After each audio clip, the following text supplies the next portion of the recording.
Ticats on top 22-3. Osbaldiston. Joseph Rogers at the 25. There's a marker down. Blocking infraction apparently against Winnipeg. Timeout on CFL Live. Join this Friday Night Football.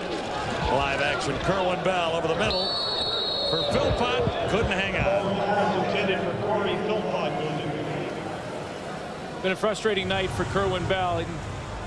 Talked about it earlier, but he really has to hook up with his #1 receiver that's still out there, which is Milt Stegall. Milt Stegall so far in the game just has 3 catches for 49 yards. Milt Stegall usually gets 1 a game that's over 49 yards. He must be getting a little closer attention, however, with all the injuries out there. The Bombers have run out of deep threats. Kerwin Bell looking for a deep threat here. And it's almost picked off the target, T. Swinton. And that ball hung up a little bit on Bell. Well, Milt Stegall was wide open on the play, too. He's right down the middle to your right of your screen, and Kerwin Bell elected to go to the outside to Swinton, who was covered pretty well out there. But Milt Stegall has had a bit of a frustrating night as well. He's got to go and chat it up with his quarterback, try and get on the same page. Last play, he was wide open, didn't see the rock. Coming into the game, Stegall needed 99 yards receiving to pass Bud Grant for 13th spot on the Bombers' all-time list. It'll take another night unless he has a big finish here. Cameron hammers this one out to midfield. Amerson to return. Nifty little move to get around the corner. 6 yards on the return.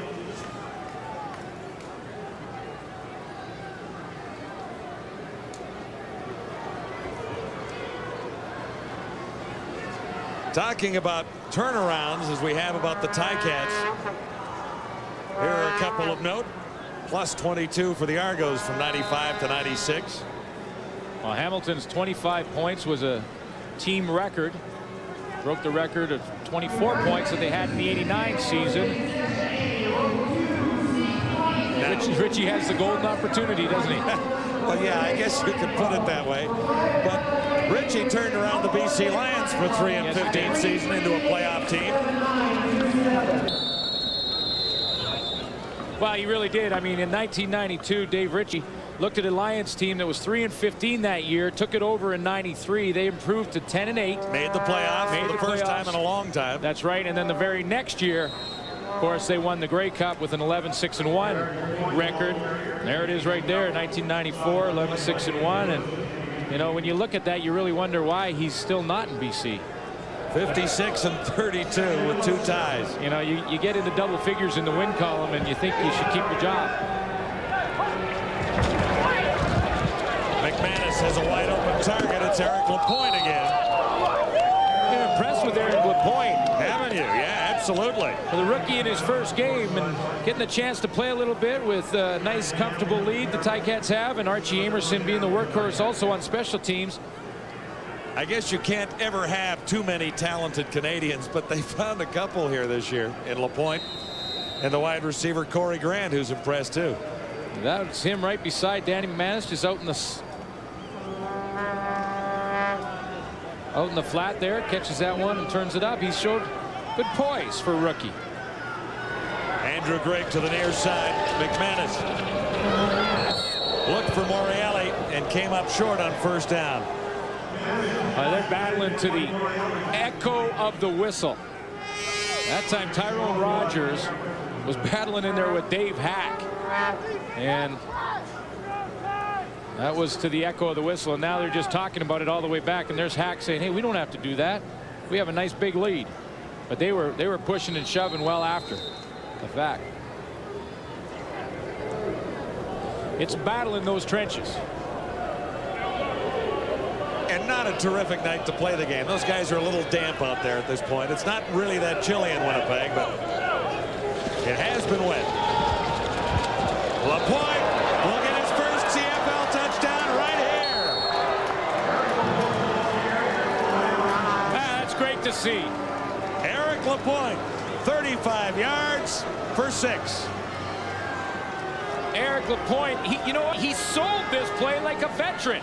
Eric Lapointe is going to look away from the hole that he's got to run to. Watch his head. Snap of this ball, Eric Lapointe. Okay, now he's looking to the right. He's looking towards Mo Kelly over this way. Now he takes one step, takes the ball, and he's got that seam, and away he goes. Keeps his shoulders low, expecting some impact, doesn't see it, and then sprints to the end zone. Now he wants to go back and get that football and hang on to it. Put it in the trophy case. This guy led the CIAU in rushing, 1,515 yards, 10 touchdowns in 1998. The Heck Crichton trophies we've told you about, but he won it twice. Well, it's so important for Ron Lancaster to have Eric Lapointe. One more time with a little feeling. The 35-yard touchdown, a milestone for Hitchcock just handed him the ball. Now he can put it in his trophy case. For Winnipeg, the reverse, Swinton. And it didn't work, handing off to Milt Stiegel down there. There was a flag as well, 3 yards on the return. Well, Eric Lapointe will find out in a hurry that you need guys like big Carl Coulter helping you out on plays if you want to score touchdowns. Coulter's the center, number 51 right here, and watch the block that he's going to get on Tyrone Rogers down the field. Quick block at the point of attack. Watch him turn him to the inside, hold him off in there, and give Eric Lapointe a little bit of a seam, and he takes off to the end zone. Coulter really emerged last season as an all-Canadian center. He made a few stops around the Canadian Football League in the early days and settled in Hamilton. A couple of years in BC, stop in Ottawa, Toronto, back to BC, Saskatchewan, Hamilton. Yep. And success at last.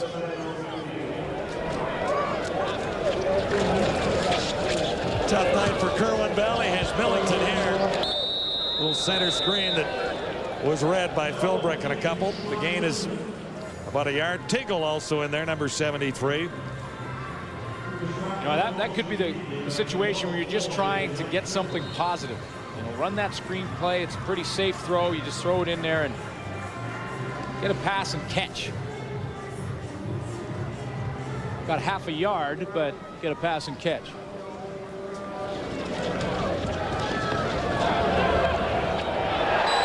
Rasheed Gale made the catch. Now Out near the 30, he thought anyway.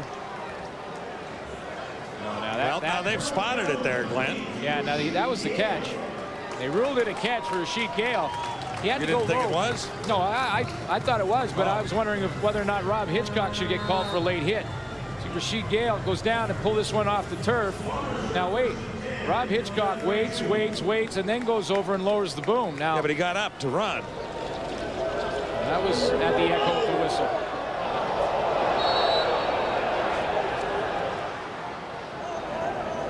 Ticat secondary is all over the Blue Bomber receivers. This is the part of the game that Kerwin Bell just might as well paint a bullseye in the middle of his chest. You're down 29-3. You don't have a whole lot of mobility, and you know you got to throw the football. Defensive line for the Hamilton Tiger Cats are going to take off on the snap of the ball and say, hey, if you're going to run it, who cares? Try and just get a lick on Kerwin Bell. Bombers at the 31, 2nd and 10, trailing by a bunch. Long night for Mr. Bell. He'll get a first down out of that. Reggie Swinton, number 88. Stepped out after a 12-yard gain.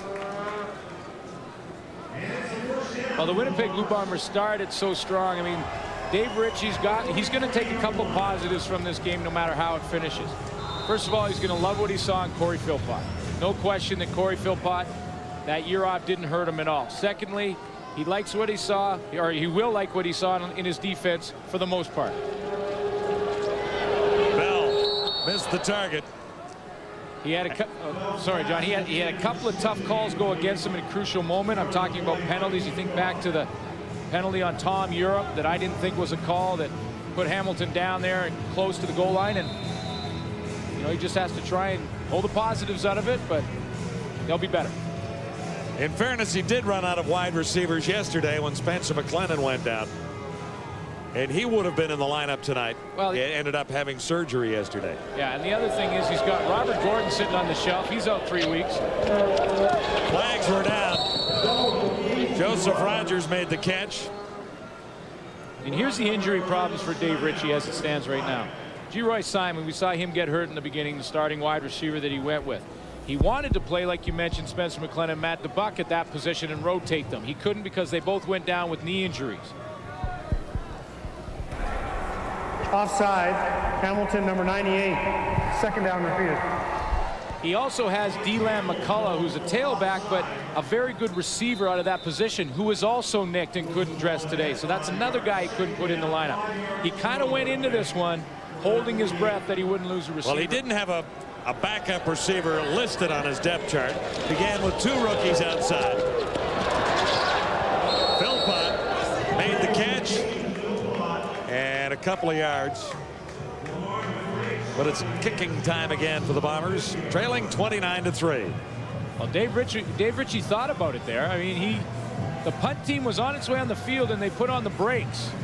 Dave Ritchie thought maybe try and gamble at this point, but 7:37 is a lot of time. And with this kind of conditions, you punt the ball away, and if you're down by as much as Dave Ritchie, you just hope that the returner fumbles it.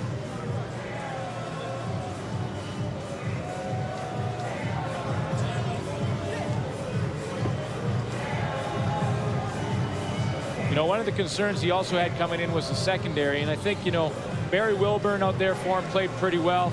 Brandon Hamilton had not a bad game, but they still need to do some work there. Timeout at the stadium in Winnipeg on CFL Live.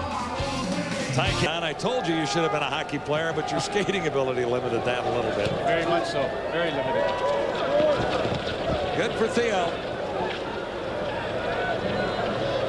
This is interesting. Just waiting for it to stop rolling. Draw the flag, get to the 30-yard line. Our game story thus far, a lot of touchdowns for Ron Williams.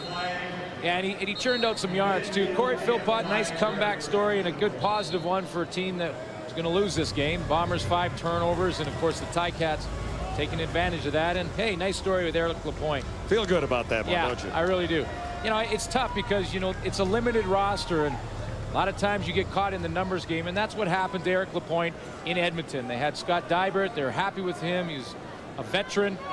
Eric Lapointe looked good in camp, but couldn't make it because he just couldn't find a spot on the roster for him. So Eskimos did a very good thing and released him and let him sign with the another team, which was Hamilton. And, you know, with the injuries to Jarrett Smith and Dan Pronek, Ron Lancaster loves to see some production out of Eric Lapointe. You can bet that.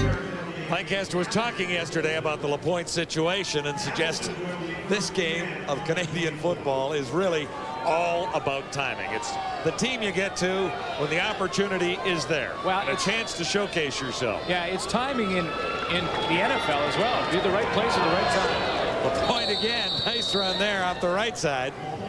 Short of the first down, but he's across the 30-yard line and having a nice evening in Winnipeg. One of the things that a lot of the coaches I talked to last couple of days, and in fact the coaching staff in Edmonton as well, couldn't figure or were surprised pleasantly at how big Eric Lapointe is. They were saying they looked at this kid on film and they thought, you know, he's looks like a pretty good running back, carries the ball well, but he might be a little light. Then he got out here and some pretty good size on him. Listed at 6'1", 205, Eric Lapointe. McManus rolling out and almost fires up his first interception of the night. Morreale was the target, and that's one Danny shouldn't have thrown. Don Robinson had another chance there. Come up with the catch. A couple more ball drills for Don Robinson. Although it looked like Mike Morreale got his hand in made a nice recovery there, I think. Well, that's what receivers, yeah, that's what receivers try and do, right? Like if they think that the ball is going to be intercepted, they become the defensive backs. Paul Osbaldiston inside his 20. Just one man back for the Bombers this time, Joseph Rogers.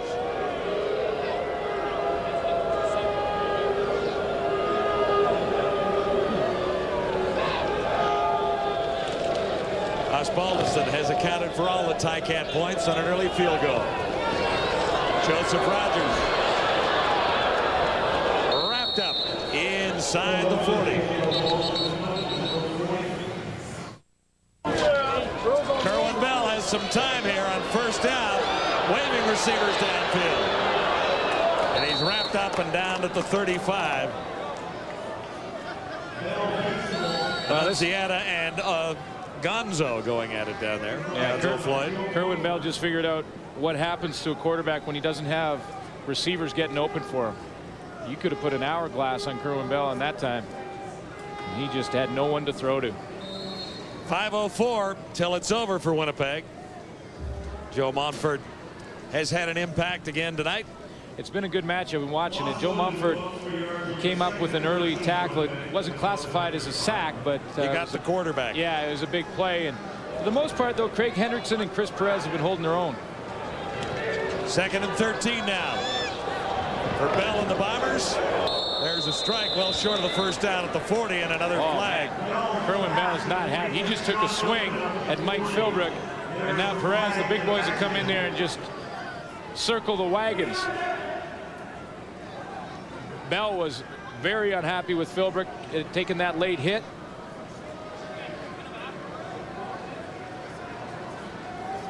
Here's a look at the play. Philbrick, 77 in the middle of your screen, gets triple teamed. Major foul, roughing the passer, Hamilton, number 77. First down. Hamilton.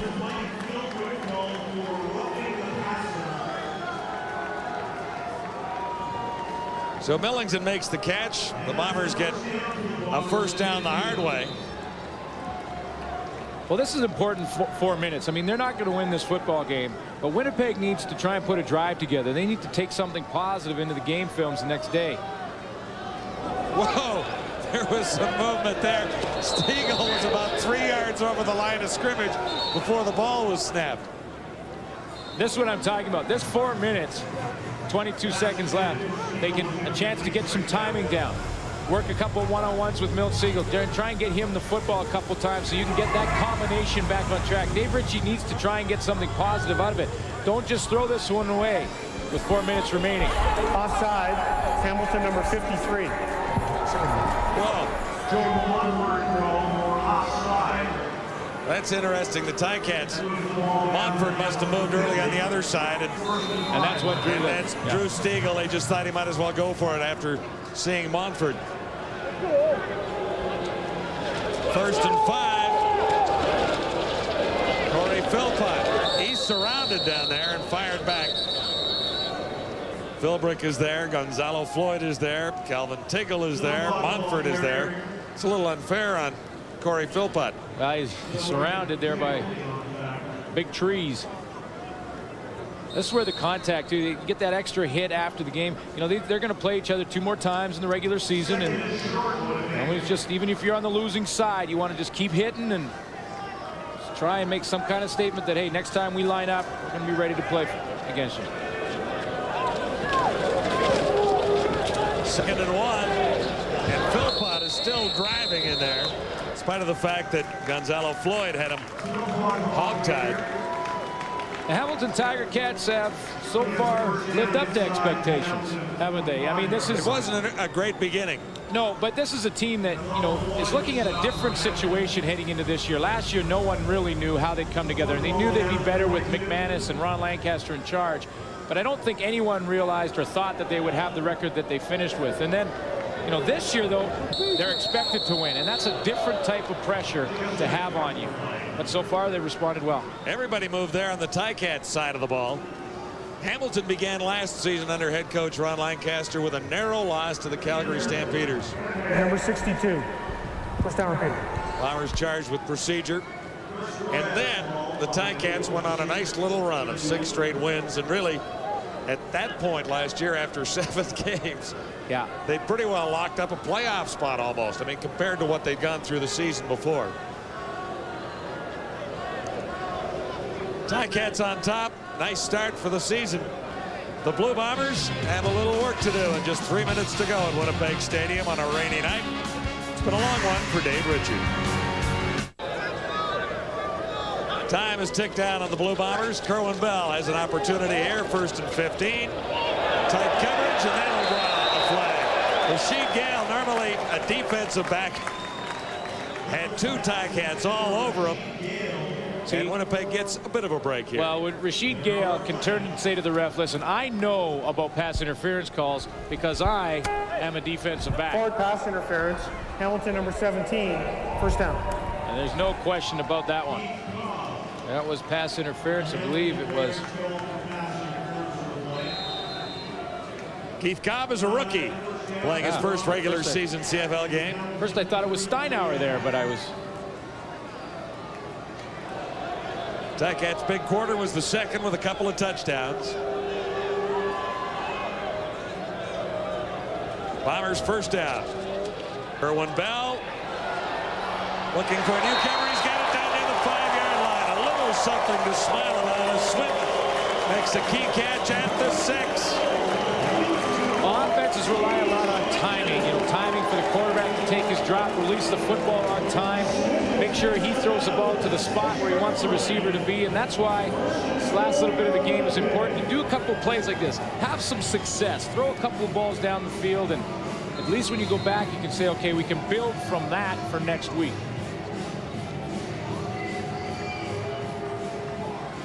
"28 yards for Reggie Swinton on a nice pass from Kerwin Bell. First and goal to go. Bombers at the Ticat 6. Bell look for Stiegel. Milt Stiegel, 3 receptions, 49 yards on the night. Not to mention, John, that points are always important. Even if on the losing end of a score, you still want to score as many points as you can, just in case somewhere down the line in October you're all tied up and they start adding up points and see who makes the playoffs and who doesn't. Dickie Adams talking it over with the head coach down there. Adams in charge of receivers and special teams. Second try from the 6-yard line for the Bombers, and Bell here. Play action fake. Bell looking into heavy traffic. The catch is made, but it's out of bounds. Swinton held on. Higgs down there on the coverage. Well, Swinton couldn't stay in bounds. Swinton is a rookie from Murray State. And the NFL, you need 2 feet. CFL, Canadian rules, you just need 1. And he tried to put 2. Kerwin Bell paid the price.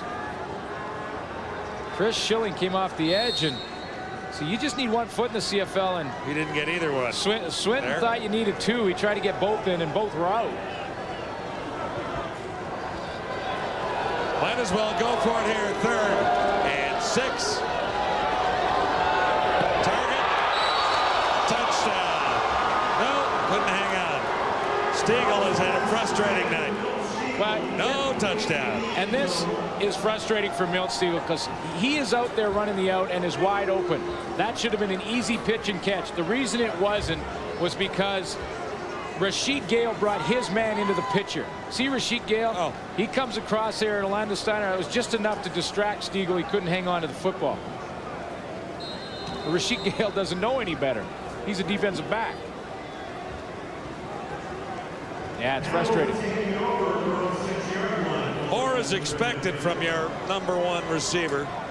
And when you get injuries, you look for them to take it that next step. Ledbetter at quarterback. LaPointe still running for the Tiger Cats. He's had a nice debut. Your pal Cody Ledbetter. Well, Cody Ledbetter, his nickname is Cowboy. He's been with McManus before. He's been with Ron Lancaster for a lot of years. He enjoys the experience of learning from Danny McManus. And Cody Ledbetter said to me yesterday, he's very patient in his situation. He doesn't care if it's 5 or 6 years behind McManus before he gets a chance. He's learning so much every day. Here's LaPointe again on 2nd and 5. Nice turn around the corner. This is a memorable debut for Eric LaPointe. Can he take it all the way? Not quite, but what a run. You love that. Good for Eric LaPointe. He has a 35-yard touchdown already. The dorms out in Mount Allison are just jumping, aren't they? I mean, look at this. He got some speed to the outside. That's good speed. I mean, everyone knew coming out of college that Eric LaPointe could run the football. The question was he strong enough? And he has really shown both in this game. He blocked well, and look at that, 7 carries, 156, and a touchdown, and he's got a minute and a half left to try and add to that. 91 yards on the previous carry, and in a 35-yard touchdown. LaPointe has made a great debut. Ledbetter faked it to him that time and lost the ball.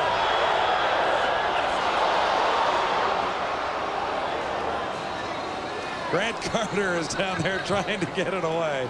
Well, we've seen a little bit of everything here tonight, haven't we? Well, this is where you don't want to get guys hurt. I mean, the ball's bouncing around, and Cody Ledbetter looked like he was trying to throw the football. It fell out of his hands, and then it was a free-for-all.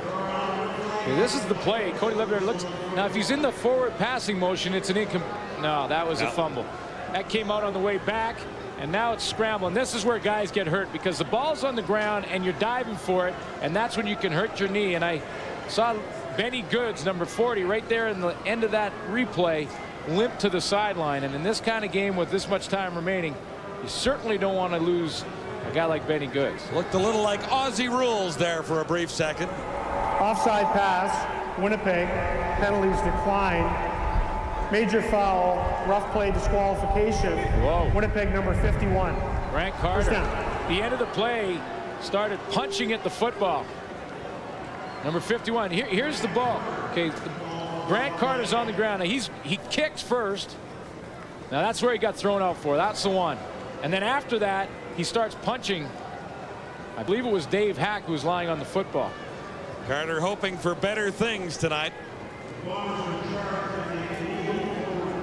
It didn't work out for the Blue Bombers. 1:29 to go.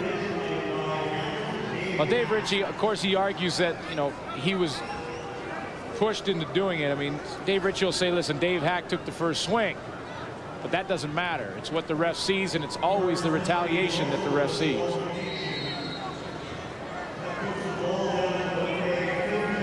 But I can guarantee you this. Dave Ritchie will take a look at the video after this game, and he'll send a little bit of I'd say 3 or 4 plays to the league office. I can guarantee you that. Well, just to get it started. Yeah, get it started.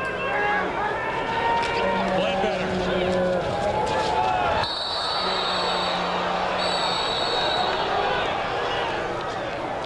Ryan Carruthers, or is that Trevor Schaub? Trevor Schaub.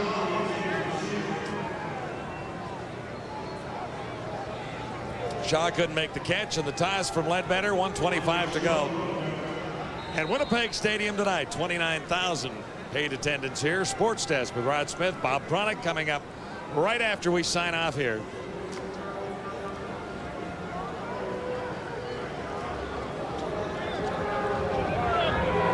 Second and 10. Ledbetter shotgun. Quarterback